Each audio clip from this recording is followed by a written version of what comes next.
Magandang hapon guys, dito tayo sa breeding section number 2. Araw Sabado ngayon guys. Ito tinanggal ko na yung hen tsaka dalawang inakay nito. Yung itlog na yan kukunin ko rin.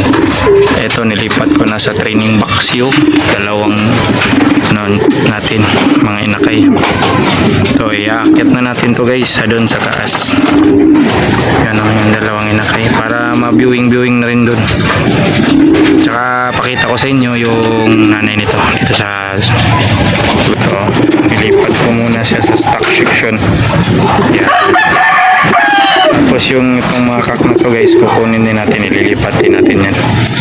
At dagdagan ko to ng isang hen. Kukuha ko dun sa taas ng hen, may hen ko dun sobra dalawa. Baba ko dito. Okay, kaya tayo, tara. At nandito na tayo sa ating players loop. Yun ang guys, oh. Yung ibo natin na binigayan natin sa may-ari nung nakaraang araw, bumalik na naman dito, oh. Yun, oh. Bakit kaya? Siguro walang kain dito doon sa kanila. Kaya dito parating umuwi sa atin.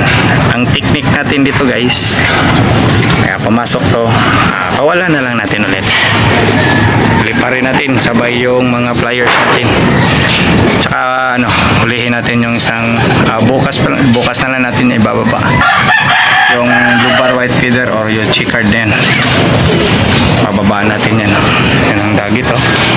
Sasabay natin sa rondahan ng mga warriors natin. Bubuksan ko muna. Yun, labasan na dyan. Andun, oh. Yun. Rondahan na lahat guys. Nandito na muna tayo guys. Bye.